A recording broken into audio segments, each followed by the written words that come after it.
नेपाल की वो घटना जिससे पूरा देश हिल गया था। हम आज आपको नेपाल की एक ऐसी क्राइम की कहानी बताने वाले हैं जो 2009 में घटी थी और उसने नेपाल और भारत को दहला दिया था। ये पूरी कहानी सुनकर आपकी रूह कांप जाएगी। साथ ही ये पूरी कहानी जानने के बाद आप अपनी जिंदगी में शामिल उस शख्स से एक पल के लिए शायद नफरत करने लगेंगे जो आपके बेहद करीब है। साथ ही इस कहानी को जानने के बाद आपको एक ऐसा सबक मिलेगा जिसे आप शायद पूरी जिंदगी नहीं भूलेंगे। आखिर ये पूरी घटना क्या थी, कब और कैसे घटी थी और इस पूरे मामले में आगे क्या हुआ था, चलिए जानते हैं सब कुछ इस वीडियो में विस्तार से। ये महज कहानी नहीं बल्कि आपके लिए एक लाइफ चेंजिंग सबक भी होगी, तो वीडियो छोड़कर कहीं भी ना जाएं और आखिर तक जरूर देखें। दोस्तों, वीडियो में जिस सच्ची घटना के बारे में आपको बताने जा रहे हैं वो घटना हमारे पड़ोसी देश नेपाल में घटी थी, मगर उसका संबंध भारत से भी था। इस घटना की शुरुआत एक सिंपल SMS से होती है। आपको भी आए दिन ऐसे मैसेज आते रहते होंगे कि आपने इतने करोड़ की लॉटरी जीती है या फिर आपको यहां घूमने जाने का टिकट मिला है। ऐसा ही एक सिंपल SMS 5 जून 2009 को नेपाल की रहने वाली ख्याति श्रेष्ठा नाम की एक 19 साल की लड़की को भी मिलता है। मैसेज में लिखा था कि आपने एक मशहूर वुमन मैगजीन की ओर से आयोजित लकी ड्रॉ में 20,000 रुपए नगद और नेपाल के सबसे खूबसूरत और सबसे मशहूर टूरिस्ट प्लेस पोखरा की टिकट जीती है। इसके कुछ ही देर बाद ख्याति के मोबाइल की घंटी बजती है और जब वो फोन उठाती है तो दूसरी तरफ से एक महिला की आवाज आती है। फोन रिसीव करते ही वो महिला मैसेज में लिखी गई बात को दोहराती है और कहती है कि मैं उसी मैगजीन की ऑफिस से बात कर रही हूँ। अगर आप जीती हुई इनाम की राशि और पोखरा की टिकट लेना चाहती हैं तो आपको इस एड्रेस पर आना होगा। आज अगर किसी को ऐसे मैसेज या फोन आते हैं तो लोग तुरंत समझ जाते हैं कि ये ठगी के लिए हो सकता है, लेकिन ये वो समय था जब लोगों को ऑनलाइन होने वाली ठगी का इतना अंदाजा नहीं था और कोई सोच भी नहीं सकता था कि इस तरह के मैसेज फेक या ठगी के लिए हो सकते हैं। इसलिए जैसे ही ख्याति श्रेष्ठा को यह मैसेज मिलता है और फोन आता है तो वो काफी खुश हो जाती है और इस मैसेज के बारे में वो अपने माता पिता को भी बताती है। जब ख्याति के माता पिता ये बात सुनते हैं तो वो भी काफी खुश होते हैं और तय करते हैं कि ख्याति इनाम की राशि और पोखरा की टिकट जरूर लेने जाएगी। इसके बाद ख्याति श्रेष्ठा वहां जाने की तैयारी में लग जाती है और तय समय पर अपने घर के नौकर राम को लेकर निकल जाती है। कुछ घंटे के सफर के बाद ये दोनों फोन पर महिला द्वारा दिए गए एड्रेस पर पहुंच जाते हैं। नौकर राम ख्याति को वहीं पर ड्रॉप कर देता है और चला जाता है, क्योंकि फोन पर यह बात भी बता दी गई थी कि इन सब प्रक्रिया में काफी समय लग जाएगा। इसलिए ख्याति अपने घरेलू नौकर को वापस घर भेज देती है। बताए गए एड्रेस पर पहुंचने के बाद ख्याति कुछ देर इंतजार करती है। तभी एक महिला वहां आती है जो खुद को वुमन मैगजीन की रिप्रेजेंटेटिव बताती है और एक बार फिर से ख्याति को इनाम जीतने की बधाई देती है। साथ ही इनाम की राशि और टिकट लेने के लिए साथ में चलने को कहती है। इसके बाद वो महिला ख्याति को लेकर एक अपार्टमेंट में चली जाती है, जहां कमरे के अंदर जाते ही ख्याति की नजर एक पुरुष पर पड़ती है। वो व्यक्ति खुद को उसी मैगजीन से जुड़ा हुआ व्यक्ति बताता है और कहता है कि इनाम की राशि और टिकट से संबंधित जरूरी कागजी कार्यवाही वही करेगा। यहाँ दोनों कुछ देर बातें करते हैं। बातचीत के दौरान ही वो व्यक्ति ख्याति की तरफ कोल्ड ड्रिंक्स का एक ग्लास बढ़ाता है और एक ग्लास खुद भी ले लेता है। इसके बाद आगे की प्रक्रिया शुरू होती है। इधर इन सब प्रक्रियाओं को होते हुए शाम हो जाती है और घर पर ख्याति के माता पिता इस इंतजार में रहते हैं कि उनकी बेटी अब इनाम की राशि लेकर लौटेगी। चूंकि ख्याति ने पहले ही बता दिया था कि सभी प्रक्रियाओं को पूरा करने में कुछ अधिक समय लग सकता है, इसलिए ये लोग ज्यादा परेशान नहीं होते हैं। फिर भी दिल में कुछ घबराहट जरूर थी। शाम के बाद अब अंधेरा कुछ ज्यादा फैल चुका था, लेकिन ख्याति अब तक घर नहीं लौटी थी। इसलिए ख्याति के माता पिता कुछ चिंतित हो जाते हैं और ख्याति के कुछ दोस्तों को फोन करके पूछने लगते हैं कि क्या ख्याति तुम्हारे पास आई है, लेकिन हर तरफ से यही कहा जाता है कि नहीं, ख्याति उनके पास नहीं आई है। अभी ये लोग अपनी बेटी की तलाश में लगे हुए थे कि तभी उसी शाम ख्याति के पिता के मोबाइल पर एक SMS आता है। मैसेज पढ़ते ही ख्याति के पिता के पैरों तले जमीन खिसक जाती है। दरअसल मैसेज में लिखा हुआ था कि ख्याति को किडनैप कर लिया गया है। अगर तुम अपनी बेटी को सही सलामत जिंदा वापस पाना चाहते हो तो तुरंत 10 लाख रुपए का इंतजाम कर लो। मैसेज में यह भी साफ साफ लिखा हुआ था कि अगर तुमने इस बात की जानकारी पुलिस को या किसी और को दी तो ख्याति को जान से मार दूंगा। ये मैसेज देखते ही वो पूरी तरीके से घबरा जाते हैं और तुरंत ख्याति की मां को इस बारे में बताते हैं।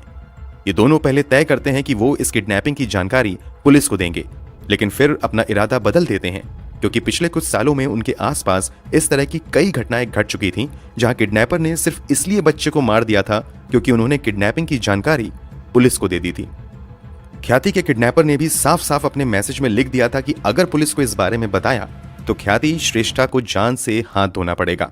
इसलिए ख्याति के माता पिता पुलिस के पास जाने के विचार बदल देते हैं और 10 लाख रुपए के इंतजाम में लग जाते हैं। किडनैपर ने उन्हें मैसेज में सिर्फ ख्याति की किडनैपिंग और अपनी डिमांड के बारे में बताया था।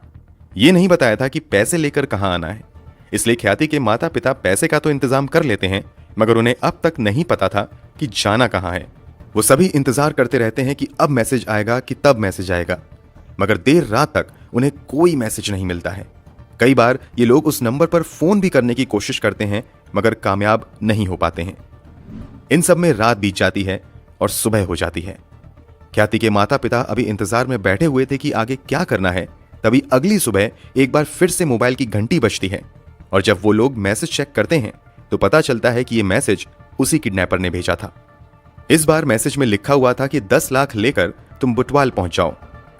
जो लोग नहीं जानते उन्हें बता दें कि बुटवाल नेपाल में ही एक जगह है जो काठमांडू से लगभग 270 किलोमीटर दूर है। मैसेज मिलते ही ये सभी तुरंत पैसे लेकर बुटवाल के लिए निकल जाते हैं। ये बुटवाल पहुंचकर किडनैपर को मैसेज करते हैं कि वो पैसे लेकर आ चुके हैं, बताओ पैसे लेकर कहां आना है।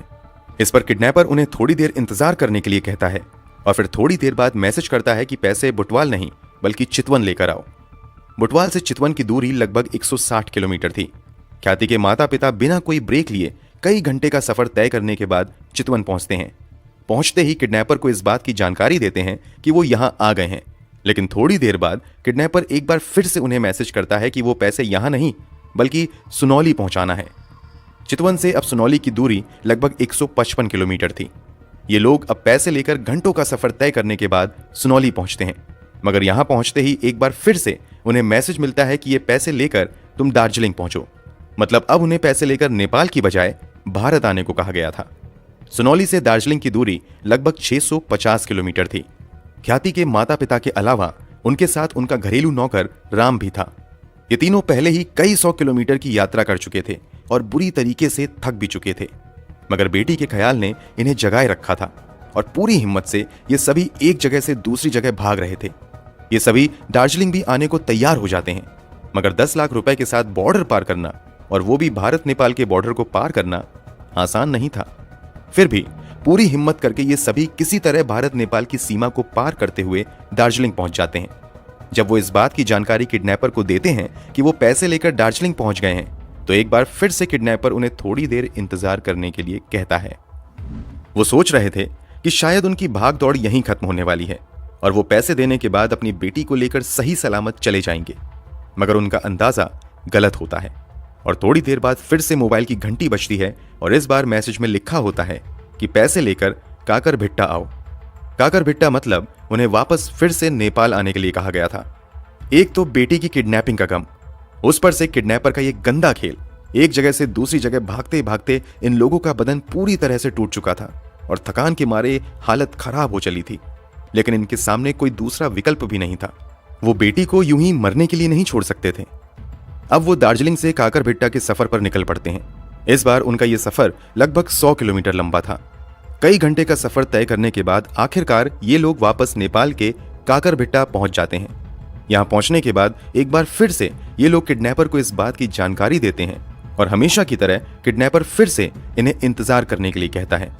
ये लोग एक बार फिर से डरने लगते हैं कि शायद किडनैपर फिर से किसी और लोकेशन पर जाने के लिए कह सकता है, मगर इस बार जो उन्हें मैसेज मिलता है उसमें काकरभिट्टा शहर के ही एक होटल का एड्रेस था। ये जगह वहां से ज्यादा दूर नहीं थी। मैसेज में लिखा हुआ था कि पैसे लेकर फलाने होटल पहुंचो, वहीं तुम्हें यह पैसा किसी को देना है। इसलिए ख्याति के माता पिता पैसे लेकर उस होटल के करीब पहुंच जाते हैं। जैसे ही ये सभी होटल के करीब पहुंचते हैं, इस बात की जानकारी वो किडनैपर को देते हैं। इस पर किडनैपर की ओर से थोड़ी देर बाद एक मैसेज आता है कि पैसे का बैग लेकर होटल के अंदर सिर्फ अपने नौकर राम को भेजो और तुम लोग होटल के बाहर गाड़ी में ही बैठे रहो। जैसा कि मैसेज में करने के लिए कहा गया था, ख्याति श्रेष्ठा के माता पिता वैसा ही करते हैं और वो दोनों गाड़ी के अंदर बैठे रहते हैं, जबकि पैसों से भरा बैग वो अपने नौकर राम को देते हैं और राम उस बैग को लेकर होटल के अंदर बताए गए कमरे में चला जाता है। इधर होटल के बाहर मौजूद ख्याति के माता पिता उम्मीद कर रहे थे कि राम उन लोगों को पैसा देगा और साथ में उनकी बेटी को लेकर होटल से निकलेगा, मगर थोड़ी देर बाद वो देखते हैं कि राम खाली हाथ और अकेले ही वापस लौट रहा है। किडनैपर को फिरौती की 10 लाख रुपए रकम देने के बाद बेटी की रिहाई की उम्मीद के साथ ख्याति के माता पिता काकरभिट्टा से अपने घर काठमांडू के लिए निकल जाते हैं। काकरभिट्टा से काठमांडू की दूरी लगभग 450 किलोमीटर थी। ये लोग बिना रुके तेजी से अपने घर की तरफ चलते हैं कि शायद जाते ही वहां उनकी बेटी उन्हें मिल जाएगी। लेकिन जब ये काठमांडू अपने घर पहुंचते हैं तो इन्हें काफी निराशा होती है, क्योंकि उनके घर पर ताला लगा हुआ था और आसपास भी ख्याति का कोई अता पता नहीं था। इसके बाद ये लोग कुछ देर इंतजार करते हैं कि शायद कुछ देर में ख्याति आ जाएगी, लेकिन उनका इंतजार था कि लंबा ही होता जा रहा था। थक हार कर एक बार फिर से ख्याति के पिता किडनैपर को मैसेज करते हैं, लेकिन उनके मैसेज का कोई जवाब नहीं आता है। फिर वो किडनैपर के नंबर पर फोन करते हैं, लेकिन किडनैपर का मोबाइल स्विच ऑफ बताता है। मोबाइल स्विच ऑफ होते ही इन लोगों की धड़कनें काफी बढ़ जाती हैं और अनहोनी की आशंकाओं में ये सब डूब जाते हैं। वो रुक रुक कर किडनैपर का नंबर ट्राई करते हैं, मगर नंबर हमेशा स्विच ऑफ ही बताता है। नंबर स्विच ऑफ बताने के बावजूद ये लोग पुलिस के पास जाने की हिम्मत नहीं जुटा रहे थे कि कहीं किडनैपर को इस बात का पता चला तो वो शायद ख्याति को मार देगा। फिर भी जब कई घंटों के इंतजार के बाद फोन नहीं लगता है और ना ही ख्याति वापस आती है, तो ख्याति के माता पिता नजदीकी पुलिस स्टेशन जाते हैं और पुलिस वालों को ख्याति को मिले एसएमएस से लेकर किडनैपिंग और किडनैपर की डिमांड के हिसाब से फिरौती की रकम देने तक की पूरी कहानी शुरू से लेकर अंत तक बताते हैं। पूरी कहानी जानने के बाद पुलिस वाले पूछताछ की शुरुआत ख्याति श्रेष्ठा के माता पिता से ही करते हैं और ख्याति से जुड़ी कुछ बातें पूछते हैं। ख्याति के माता पिता ख्याति से जुड़ी छोटी छोटी चीजें पुलिस वालों को बताते हैं, साथ ही ये भी बताते हैं कि ख्याति उनकी इकलौती औलाद है। बचपन से ही ख्याति पढ़ने में बहुत तेज थी और जिंदगी में वो कुछ हासिल करना चाहती थी। हम लोगों ने उसके लिए बहुत सारे सपने देखे हुए थे। पूछताछ के दौरान पुलिस ख्याति के माता पिता से पूछते हैं कि ख्याति को मैसेज आने के बाद से किडनैपिंग के पैसे देने तक क्या आप लोगों ने कुछ ऐसा नोटिस किया है जो आपको थोड़ा अजीब लगा हो। इस पर ख्याति के पिता बताते हैं कि नहीं, उन्होंने एक भी अजीब बात नोटिस नहीं की। बस उन्हें एक बात समझ नहीं आई कि आखिर किडनैपर पैसे लेकर एक स्थान से दूसरे स्थान तक जाने के लिए क्यों कह रहा था। जब यही सवाल ख्याति की मां से पुलिस वाले पूछते हैं तो ख्याति की मां भी यही जवाब देती हैं कि इस पूरे घटनाक्रम के दौरान उसे भी कुछ अजीब नहीं लगा। लेकिन फिर थोड़ी देर बाद सोचने के बाद ख्याति की मां बताती है कि जब वो लोग दार्जिलिंग से वापस नेपाल के काकरभिट्टा आए थे और किडनैपर के बताए होटल के नजदीक गए थे, तो वहां पर अचानक मेरी नजर वीरेन श्रेष्ठा नाम के व्यक्ति पर पड़ी थी। इस पर पुलिस पूछती है कि इसमें अजीब क्या है, तो ख्याति की मां ने बताया कि कभी वो लोग वीरेन के घर में ही बतौर किराएदार रहते थे और वीरेन एक टीचर भी था जो कभी ख्याति को प्राइवेट ट्यूशन भी दिया करता था। फिर अचानक से उसने अपना घर बेच दिया और शहर छोड़कर चला गया। तब से हम लोग बीच में बस एक बार मिले थे। इस पर पुलिस वाले पूछते हैं कि जब आपने वीरेन को देखा तो उसे टोका क्यों नहीं। इस पर ख्याति की मां कहती है कि मैं नहीं चाहती थी कि ख्याति की किडनैपिंग की खबर किसी भी अन्य व्यक्ति को हो, क्योंकि इससे ख्याति की जान को खतरा हो सकता था। ये सब जानकारी लेने के बाद पुलिस आगे अपनी जांच बढ़ाती है, लेकिन शुरुआती कई दिनों की जांच में पुलिस को ना तो ख्याति श्रेष्ठा का ही कोई सुराग मिलता है और ना ही किडनैपर के बारे में कोई जानकारी हाथ लगती है। जब पुलिस को कहीं से कोई सुराग नहीं मिलता है तो पुलिस अंत में इस पूरे मामले में सामने आए एक नाम की कुंडली निकालने में लग जाती है। ये वही नाम था जो ख्याति की मां ने बताया था, वीरेन श्रेष्ठा। पुलिस जब वीरेन श्रेष्ठा के बारे में जानकारी जुटाना शुरू करती है तो पता चलता है कि वीरेन का जन्म 1967 के आसपास भारत के दार्जिलिंग में हुआ था। इसका असल नाम वीरेन प्रधान है। जब इसकी उम्र यही कोई 20-22 साल थी तो वो पढ़ाई लिखाई पूरी करने के बाद नौकरी की तलाश में नेपाल आया था। वैसे तो भारत में भी इसका परिवार संपन्न था और किसी चीज की कमी नहीं थी, फिर भी वो अपने पैरों पर खड़ा होना चाहता था। इसी चक्कर में वो नेपाल आ गया था। नेपाल आने के बाद वीरेन एक कॉलेज में साइंस टीचर बन जाता है। चूंकि शुरुआत में वीरेन को रहने के लिए मनपसंद जगह नहीं मिल रही थी, इसलिए ये नेपाल में एक अपना बड़ा सा घर ही खरीद लेता है। चूंकि वीरेन का नेपाल वाला नया घर काफी बड़ा था, इसलिए कुछ समय तक वो इस घर में अकेले रहता है। लेकिन कुछ समय बाद वो इस घर के 2 कमरों को किराए पर देने का फैसला करता है। इसी के बाद ख्याति श्रेष्ठा के माता पिता वीरेन के यहाँ किराए पर रहने लगते हैं। कुछ साल तक ख्याति अपने माता पिता के साथ इसी घर में रहती हैं। वीरेन ख्याति के माता पिता के अनुरोध पर ख्याति को घर पर ट्यूशन भी पढ़ाने लगता है। सब कुछ ठीक चल रहा था कि अचानक एक दिन वीरेन अपना घर बेच देता है। इस कारण आनन फानन में ख्याति अपने माता पिता के साथ इस घर को छोड़कर विराटनगर रहने चली जाती है। जबकि अपना घर बेचने के बाद वीरेन श्रेष्ठा कहां जाता है, ख्याति के परिवार वालों को नहीं पता चलता है। इस समय ख्याति 10वीं क्लास में थी। उसने 10वीं में काफी अच्छे मार्क्स हासिल किए थे, इसलिए ख्याति के माता पिता उसे अच्छी शिक्षा देने के लिए विराटनगर से नेपाल की राजधानी काठमांडू चले जाते हैं और ख्याति का admission Jubilant college research centre में करवा देते हैं। अब ख्याति अपने परिवार के साथ अपनी पढ़ाई में लग जाती है, जबकि वीरेन घर बेचने और नौकरी छोड़ने के बाद कहां जाता है किसी को पता नहीं चलता। लेकिन जब इस केस में ख्याति की मां वीरेन का नाम लेती है तो पुलिस अब वीरेन की कुंडली निकालने के बाद शिद्दत से वीरेन की तलाश में लग जाती है। जांच पड़ताल के दौरान पता चलता है कि वीरेन काठमांडू में ही एक किराए के घर में रहता है। जब पुलिस उस घर पर दबिश देती है तो पता चलता है कि वीरेन वहां से लापता हो चुका है। पुलिस वीरेन को ढूंढने के लिए कई टीम बना देती है, लेकिन वीरेन का कोई अता पता नहीं चलता है। इसी बीच पुलिस को काठमांडू के शहरी इलाकों से दूर ग्रामीण क्षेत्रों में मानव शरीर के अंग मिलने की खबर मिलती है। जब पुलिस वहां पहुंचती है तो उसे एक जगह हाथ के 3 टुकड़े मिलते हैं। कुछ दिनों बाद उस जगह से दूर पैर के कुछ छोटे छोटे टुकड़े मिलते हैं। इस तरह अगले कई दिनों तक लगभग 17 किलोमीटर के रेडियस में मानव शरीर के छोटे छोटे टुकड़े मिलते रहते हैं। उन अंगों को देखकर लग रहा था कि किसी ने लाश के छोटे छोटे टुकड़े किए हैं और उन्हें एक जगह ना फेंककर लगभग 15 से 20 किलोमीटर के क्षेत्रफल में अलग अलग ले जाकर फेंका है। इन सब के बीच ख्याति श्रेष्ठा को गायब हुए 15 दिन से अधिक बीत चुके थे, लेकिन पुलिस के पास अब भी ख्याति का कोई सुराग नहीं था और ना ही पुलिस को वीरेन श्रेष्ठा के बारे में कोई जानकारी हाथ लगी थी। इधर बीते कुछ दिनों में जो लाश के टुकड़े मिले थे उसका सर अब तक नहीं मिल पाया था, इसलिए पहचान भी नहीं हो पा रही थी कि ये लाश किसकी है। लेकिन 15 दिनों के बाद पुलिस को एक कटा हुआ सर भी मिल जाता है। पुलिस अलग अलग जगह पर मिले गए सभी टुकड़ों और सर को एक साथ जोड़ती है, फिर भी पता नहीं चल पाता है कि ये लाश किसकी है, क्योंकि खोपड़ी की हालत पूरी तरह से बिगड़ चुकी थी और पहचानना लगभग असंभव था। इस तरह अब तक ये साफ नहीं था कि ख्याति श्रेष्ठा मर चुकी है या वो जिंदा भी है और किडनैपर और उसके पुराने साइंस टीचर वीरेन श्रेष्ठा में कोई कनेक्शन है भी या नहीं, और जिस होटल में फिरौती की रकम ली गई उसी होटल के पास वीरेन का दिखना महज इत्तेफाक था या कोई साजिश। इन सवालों के जवाब अभी तक पुलिस को नहीं मिल पाए थे। शायद एक वीरेन के मिलने से पुलिस को कई सवालों के जवाब मिल सकते थे, इसलिए पुलिस पहले से कई गुना ज्यादा फोर्स सिर्फ वीरेन श्रेष्ठा को खोजने में लगा देती है। पुलिस की कोशिश इस बार कामयाब होती है और गुप्त सूचना के आधार पर छापेमारी करते हुए काठमांडू के ही एक जगह से वीरेन प्रधान उर्फ वीरेन श्रेष्ठा को गिरफ्तार कर लिया जाता है। वीरेन को गिरफ्तार करते ही पूछताछ का दौर शुरू हो जाता है।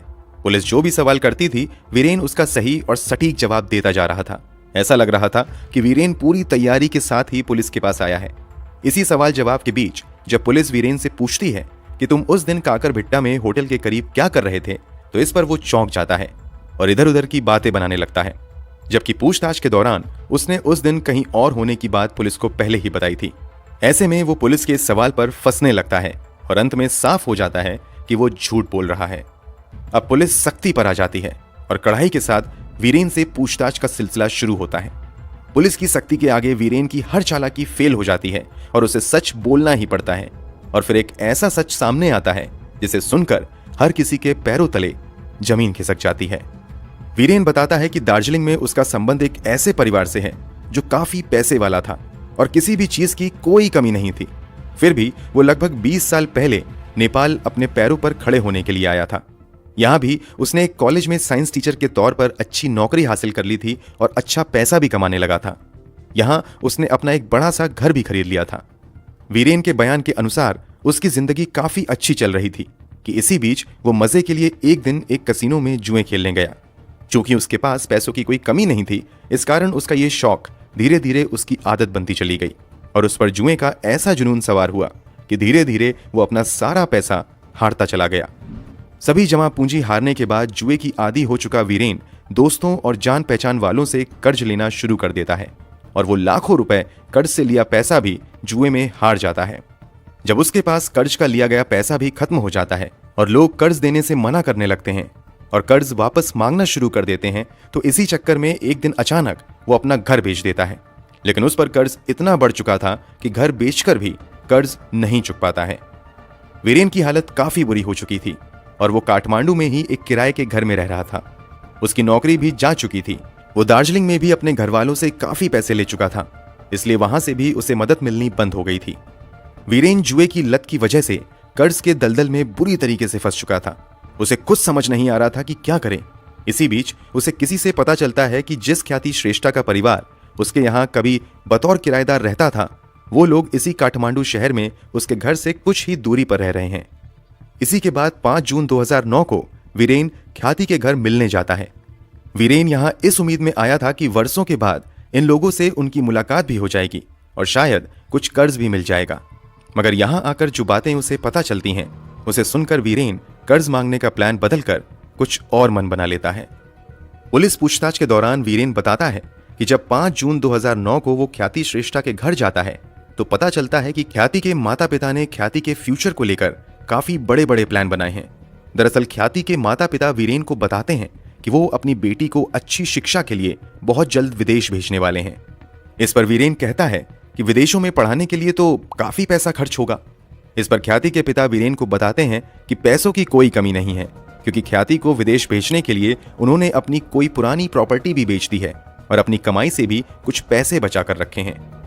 ख्याति के माता पिता ने ये सब बात वीरेन को इसलिए बताई थी कि वीरेन उनकी बेटी ख्याति का पुराना शिक्षक भी था और इनसे आपसी रिश्ते भी अच्छे थे। मगर उन्हें कहां पता था कि जिसे वो अपना हमदर्द समझ रहे हैं वही उन्हें जिंदगी का सबसे बड़ा दर्द देने वाला था। जब वीरेन को ख्याति के पिता की पूरी प्लानिंग पता चलती है तो उसे एक बात समझ आ जाती है कि इन्होंने काफी पैसा जमा कर रखा है, इसलिए वो कर्ज मांगने का प्लान बदलकर दूसरे तरीके से उनसे पैसा निकालने के लिए प्लान बनाने में लग जाता है। और इसी बीच उसके शैतानी दिमाग में एक आइडिया आता है और ये आइडिया था ख्याति श्रेष्ठा की किडनैपिंग का। वीरेन यहां से सीधे अपने घर जाता है और पूरी प्लानिंग बनाने के बाद मोबाइल से ख्याति के मोबाइल पर वही वुमेन मैगजीन की ओर से आयोजित लकी ड्रॉ में 20,000 रुपए नगद और पोखरा की एक टिकट जीतने की बात मैसेज कर देता है। इसके बाद वीरेन मरीना शाक्या नाम की अपनी एक पुरानी स्टूडेंट को फोन करता है और उससे कहता है कि इस नंबर पर फोन करके SMS वाली बात दोहराओ। यानी मैसेज के बाद ख्याति को फोन करने वाली लड़की मरीना शाक्या थी।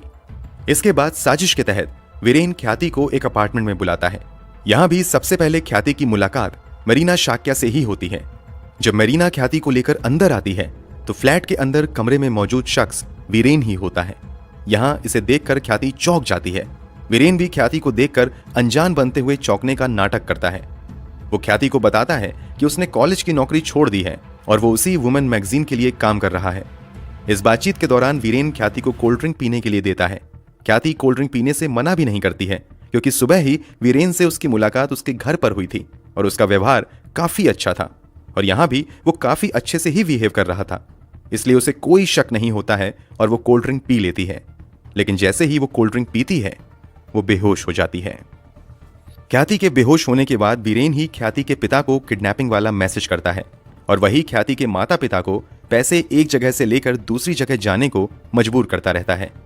जब पुलिस वीरेन से पूछती है कि तुम्हें पैसे मिल गए हैं तो अब तक ख्याति घर वापस क्यों नहीं आई है, इस पर वो बताता है कि आप जो पिछले 15 दिनों से मानव शरीर के अंग अलग अलग हिस्सों से जमा कर रहे हैं वो किसी और के नहीं बल्कि ख्याति के ही हैं और वो किसी और ने नहीं बल्कि मैंने ही फेंके हैं।